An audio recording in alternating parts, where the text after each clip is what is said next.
नमस्कार विद्यार्थियों। BA part first political science paper first राजनीति विज्ञान के मूल आधार में आज हम अध्ययन करेंगे अधिनायक तंत्र का। अधिनायक तंत्र को आप तानाशाही या अधिनायकवाद के नाम से भी जानते हैं और सामान्यतः इसमें सेनाधिकारी जो हैं वो उस स्टेट में जो रूल्स होते हैं, कॉन्स्टिट्यूशन जो होता है उसको उसकी अनदेखी करके और अपनी डंडे के बल पे सत्ता को स्थापित करता है, शक्ति के बल पे। और ये जो अधिनायकवाद है या डिक्टेटरशिप है या तानाशाही के नाम से भी जिसे जाना जाता है, वो एक तरीके से एक व्यक्ति की सरकार है। एक व्यक्ति या एक व्यक्ति समूह की सरकार है। इसमें संप्रभुता एक व्यक्ति में होती है और शासन का कार्य उसी व्यक्ति की इच्छा के अनुसार ही चलता है। इसमें प्रजातंत्र की तरह निर्णय की सहभागिता और उनका कोई स्थान नहीं है, और कोई योग्यता हो तो सैन्य योग्यता जरूर होती है, क्योंकि जो नेता होता है वो भी क्या है, सैनिक वर्ग से ही आता है। सेनाध्यक्ष ही सामान्यतः जो पोस्ट कॉलोनियल स्टेट्स हैं, उत्तर औपनिवेशिक राज्य हैं, उन पे कब्जा करते आए हैं। तो इसलिए सत्ता में बाकी जो पद हैं वो भी सैन्य योग्यता प्राप्त व्यक्तियों को ही प्राप्त होते हैं और उसकी इच्छा पर ही वो पद प्राप्त होते हैं। न्यूमैन ये मानता है कि अधिनायकवाद एक ऐसा शासन है जो एक व्यक्ति के द्वारा संचालित होता है या फिर व्यक्तियों के समूह के रूप में संचालित होता है, लेकिन राज्य में सत्ता पे उसका जो नियंत्रण है वो बलपूर्वक होता है और वो उसकी शक्तियों का वास्तविक प्रयोग भी करते हैं। फोर्ड मानते हैं कि राज्याध्यक्ष जब असाधारण और विधान से परे जाके शक्तियां प्राप्त कर ले तो इसका अर्थ है कि वहां अधिनायकवाद स्थापित हो गया है। सोल्टाऊ ये मानते हैं कि एक व्यक्ति का शासन है और उसे अपने वो जो पद प्राप्त करता है वो अपनी वंश परंपरा से प्राप्त नहीं करता, बल्कि शक्तियां जो है वो सहमति और सहयोग से प्राप्त करता है और उसके पास पूर्ण संप्रभुता होती है और उसका प्रयोग वो कानूनों की अपेक्षा मनमानी तरीके से आदेश जारी करके करता है। ये एक तरीके से अनियंत्रित तरीके से अधिकार प्राप्त शासन होता है जो मनमाने तरीके से आज्ञप्तियां आदेश जारी करते हैं और बलपूर्वक इनका शक्ति और बल के बूते ही शासन क्रियाएं जो हैं वो संचालित होती हैं। तो डिक्टेटर शब्द जो है वो सबसे पहले वास्तव में रोमन के जो लोग थे वो यूज करते थे और उनके कोई प्रशासक नहीं होते थे, कोई सलाहकार नहीं होते थे, ये विशिष्ट प्रकार के प्रशासक थे। और रोमन गणतंत्र के संविधान में इसका मीनिंग एक ऐसे संकटकालीन स्थिति से लिया जाता था जब किसी व्यक्ति को अस्थायी रूप से असीमित अधिकार दे दिए जाते थे और लेकिन संकट टल जाने पे वो अधिकार उससे लिए जाते थे और उसका पूरा ब्यौरा भी उससे मांगा जाता था। इस प्रकार के अधिनायकवादी शासन में शासितों के प्रति कोई उत्तरदायित्व नहीं रहता। ये फर्स्ट वर्ल्ड वॉर के बाद आप देखते हैं कि इटली में, जर्मनी में जो नाजीवाद और फांसीवाद आया वो एक तानाशाही शासन या अधिनायकवाद के रूप में अपन उसको अधिनायक तंत्र के रूप में उसको देख सकते हैं। इसमें जनतांत्रिक पद्धति है उसका नाश हो जाता है, निर्णय जो है वो एक ही व्यक्ति के द्वारा लिए जाते हैं, ये बहुत युद्ध से बहुत ज्यादा मोटिवेटेड होते हैं, ये अपने आप को लौह पुरुष आयरन मैन के रूप में दिखाते हैं, ये शौर्य, आत्मविश्वास, कटिबद्धता, प्रतिबद्धता, राष्ट्र प्रथम, इस तरह की बातें करते हैं और राष्ट्रीय प्रतीक बन जाते हैं। रहस्यमयी तरीके से जनता में आकर्षण का भाव रखते हैं ताकि वो उनके प्रति महानता का एहसास करें।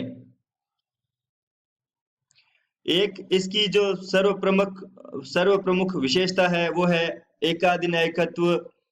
इसके उद्गम में ही जैसे पता चलता है कि एक व्यक्ति का अधि यानी विशिष्ट प्रकार का नायक यानी लीडरशिप। तो इसमें पुराने जो विधान हैं उन पुराने विधानों को उखाड़ के फेंक दिया जाता है और ये बताया जाता है कि भाई व्यवस्था जीर्ण शीर्ण हो चुकी है और उसकी ध्वंस की परिकल्पना की जाती है। और वो सत्ताधारी खुले ढंग से घोषित करता है कि भी राष्ट्र में उसका एक विशेष प्रकार का स्थान है। तो ये लोग अपनी सत्ता को सामान्यतः हिंसक साधनों से प्राप्त करते हैं और फिर हिंसक साधनों से ही उसको प्रयुक्त भी करते हैं। इसमें जनता की सहमति की आवश्यकता महसूस नहीं होती।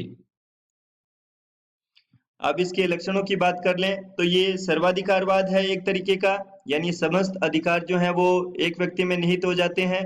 प्रजातंत्र को ये पसंद नहीं करते हैं। एक दल, एक नेता, एक कार्यक्रम इनका सोल एजेंडा होता है और ये व्यक्तिगत स्वतंत्रता के पक्षधर नहीं है। जनमत निर्माण के साधनों पे कठोर नियंत्रण कर लिया जाता है। उग्र राष्ट्रवाद में ये विश्वास रखते हैं और इसके कारण क्या होता है, युद्ध और औपनिवेशिक विस्तार होता है। जहां कहीं भी किसी भी राष्ट्र में निराशा, अव्यवस्था, असंतोष होता है तो वहां पे अधिनायकवाद का उदय हो जाता है। ये इस शासन व्यवस्था में अच्छी बात यह है कि शासन में कुशलता आती है। सारी शासन शक्तियां जो है वो एक व्यक्ति में निहित होने से निर्णय शीघ्रता से लिए जाते हैं, उनकी क्रियान्वयन अच्छे से होता है, सुव्यवस्था आती है, सारे लोग इससे भयभीत होते हैं तो कार्यों में शिथिलता नहीं आती और शासन पूर्ण उत्तरदायी रहता है और सतर्क, सचेत और सक्रिय भी रहता है। दूसरा, इससे देश में तेजी से विकास होता है। एक नेता, एक ही योजना, एक ही विकास, तो इसके कारण सारी शक्तियां हैं वो लक्ष्य के मार्ग को प्रशस्त करने में लग जाती हैं। आर्थिक साधनों का समुचित विकास हो जाता है और एकता, शांति, सुव्यवस्था आने से सारे संसाधन एक दिशा में लगाने से तेजी से आर्थिक प्रगति भी होती है। इसके अलावा ये एकता की स्थापना में भी बहुत सहायक है। इसमें विभिन्न दल और विरोधियों का दमन कर दिया जाता है। एक दल और एक नेता होने से जनता उस दल के प्रति वफादार हो जाती है और सारी व्यवस्थाएं चारों तरफ उस नेता के इर्द गिर्द गुंथ जाती हैं, तो देश एक तरीके से एक सूत्र में बंध जाता है। इससे जनता में भी अपनत्व का भाव आता है। नाजीवाद और फांसीवाद में भी इस तरह का एक राष्ट्रवाद का जो चरम है वो जनमानस में उस समय देखा गया। एक इसमें राष्ट्रीयता की भावना जागृत करने में ये व्यवस्था बहुत ही सहायक है। इससे देश के जो नागरिक हैं वो विभिन्न विचारधारा के होते हैं, वो एक दल और एक नेता के कारण एक सूत्र में बनते हैं और एक राष्ट्र का नारा, एक झंडे के नीचे सब खड़े हो जाते हैं और भक्ति भावना आ जाती है देश के प्रति और वो बलिदान करने के लिए तैयार रहते हैं। संकट काल में भी ये व्यवस्था बहुत सर्वोच्च मानी जाती है क्योंकि संकट का सामना करने के लिए सारे निर्णय और आदर्श एक व्यक्ति द्वारा ही किया जाता है, तो इससे आदेशों की एकता बनी रहती है। इससे समय रहने पे उचित कार्रवाई करना आसान हो जाता है और युद्धकालीन संकट में तो ये व्यवस्था सामान्यतः जिताकर ही निकालती है। अधिनायक तंत्रीय व्यवस्था में देश का चहुमुखी विकास भी होता है। आर्थिक क्षेत्र में तेजी से विकास होता है। एकता, अनुशासन, कर्तव्य परायणता की भावना श्रेष्ठ हो जाती है। रूस हो, जर्मनी हो, चीन हो, इटली हो, टर्की हो, स्पेन हो, इन सब का इतिहास इस चीज का साक्षी रहा है। एक विचारक हैं जैक्सन, उन्होंने अपनी पुस्तक यूरोप सिंस द वार में लिखा है कि भाई स्पेन वासियों के इतिहास में ये पहला अवसर है जबकि रेलें समय पर चली हैं। अधिनायक के अधीन व्यापार और उद्योग समृद्ध हुए हैं, कृषि फली फूली है, श्रम संकट दूर हुए हैं।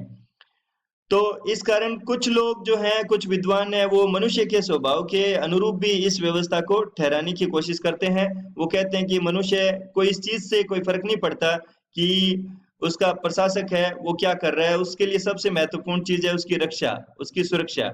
और अधिनायकवाद रक्षा या सुरक्षा करने में बहुत ही उचित वातावरण देश में ले उपलब्ध करवाता है। एक विकासशील राज्यों के लिए हंटिंगटन मानते हैं कि ये व्यवस्था बहुत अच्छी है। क्यों? क्योंकि नवोदित राष्ट्रों में हंटिंगटन के अनुसार प्रथम कार्य राजनीतिक सहभागिता का है, शिक्षा का है।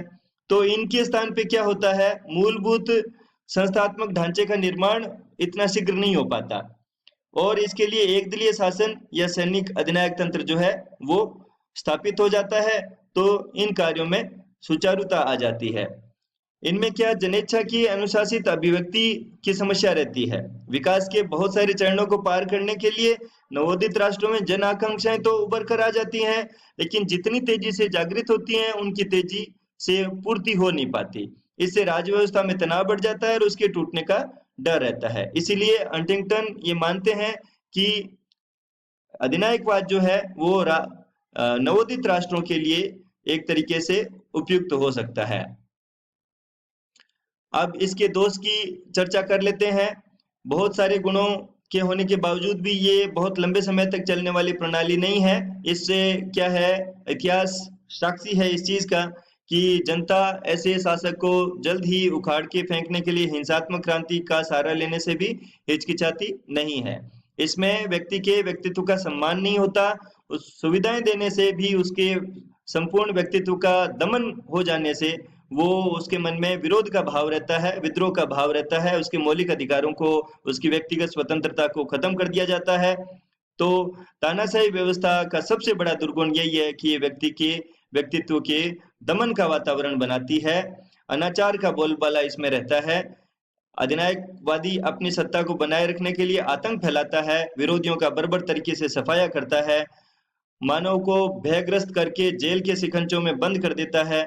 देश के हित में यदि कोई बात जायज बात भी हो तो उसको भी वो ठुकरा देता है और उसके विरुद्ध बात करने वाले को वो देशद्रोही कह के मौत के घाट उतार देता है।